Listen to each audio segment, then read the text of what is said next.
ભારતીય જનતા પાર્ટીના ધારાસભ્યો અત્યારે હાલ પોતાના શહેરની અંદર કામ નથી થઈ રહેલા એ જ વાતને લઈને અવારનવાર મુખ્યમંત્રીને પત્ર લખીને રજૂઆત કરતા હોય છે, પરંતુ ક્યાંક હવે આ જ વિષયને લઈને આમ આદમી પાર્ટીના રેશમા પટેલ મેદાને આવ્યા છે।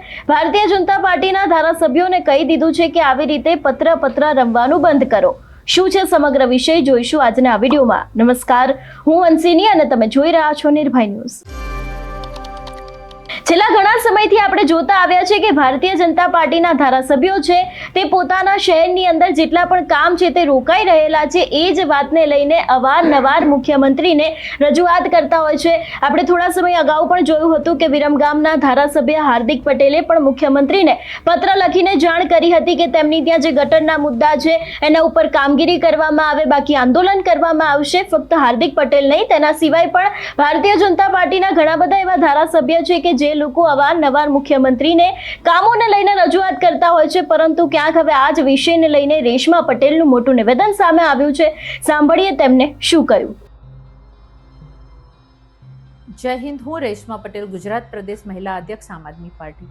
આજે મારે ભાજપના ભડકાની વાત કરવી છે, ભાજપની ભૂંડી હાલતની વાત કરવી છે, કારણ કે જે ભાજપ ઉપર વિશ્વાસ મૂકી જનતાએ એને જનતાના કામ કરવા માટે બેસાડી છે એ ભાજપે જનતાના કામ તો કર્યા નથી, ભાજપ જનતાને કફોડી હાલત કરી છે। પણ આજે એના પાપના પોટલા ભરાઈ ગયા છે, એટલા માટે આજ ભાજપની ભૂંડી હાલત થઈ રહી છે, કારણ કે એ વસ્તુ સાબિત કરે છે કે જે ભાજપના ધારાસભ્યો છે પોતાના વિસ્તારના કામ કરવા માટે પત્રો રમી રહ્યા છે। અહીંયા હું એક પત્રની વાત નથી કરતી, જૂનાગઢના ધારાસભ્યના વિસ્તારની સમસ્યાઓને લઈને પત્ર લખી રહ્યા છે, વિરમગામના ધારાસભ્ય હાર્દિકભાઈ એ પોતાના વિસ્તારની ગટરો સરખી કરવા પત્ર લખી રહ્યા છે, રાજુલાના ધારાસભ્ય સિંહોના મૃત્યુ પર પત્ર લખી રહ્યા છે, ભાવનગરના ભાજપના મેયરે આત્મવિલોપનની ચીમકી આપી રહ્યા છે અને અસંખ્ય હોદ્દેદારો ભાજપ સામે બંધ પોકારી રહ્યા છે।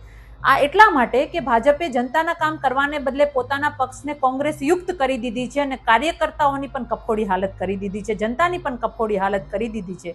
ત્યારે આ તકે મારે એટલું કહેવાનું છે જનતાને અને કર્મનિષ્ઠ કાર્યકર્તાઓને કે હવે ભાજપને ઘર ભેગી કરો, કારણ કે આ ભાજપ હવે ભાજપ નથી રહી, આ ડુપ્લિકેટ ભાજપ છે। કારણ કે આ ભાજપે આપણને આપ્યું શું તો કે ડુપ્લિકેટ નેતાઓ આપ્યા, ડુપ્લિકેટ દૂધ આપ્યું, ડુપ્લિકેટ મંડળીઓ આપી, ડુપ્લિકેટ ટોલ આપ્યા, ડુપ્લિકેટ રોડ આપ્યા, ડુપ્લિકેટથી ભરેલું આ ભાજપે આપણને ક્યાંય પણ છોડ્યું નથી। અધૂરામાં પૂરું બાકી રહેતું હતું તો પંચાયતોની કચેરીઓ પણ ડુપ્લિકેટ આપી દીધી, અધિકારીઓ પણ ડુપ્લિકેટ આપી દીધા।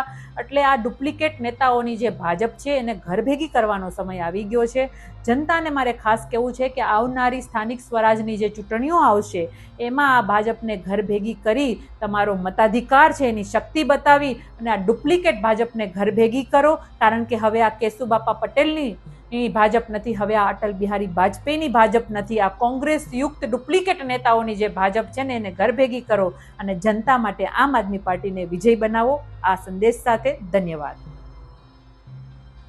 જે પ્રમાણે તેમના દ્વારા પણ અહીં વાતચીત કરવામાં આવી છે ધારાસભ્યને લઈને, ભારતીય જનતા પાર્ટીના જે તંત્રમાં અત્યારે હાલ કામ નથી થઈ રહેલા એ દરેક વાતને લઈને ક્યાંક ને ક્યાંક તેમના દ્વારા ધારાસભ્યને કહેવામાં આવ્યું છે, સરકારને કહેવામાં આવ્યું છે। એટલે ખાસ કરીને અત્યારે હાલ આ જે નિવેદન સામે આવ્યું છે એને લઈને રાજકારણમાં પણ ખળભળાટ મચી ગયો હોય એવું લાગી રહ્યું છે। તમારું શું માનવું છે આ વિષયને લઈને અમને કમેન્ટ કરીને ચોક્કસથી જણાવજો। તેની સાથે અમારી ચેનલ નિર્ભય ન્યૂઝને લાઇક, શેર અને સબસ્ક્રાઇબ કરવાનું ભૂલશો નહીં। નમસ્કાર।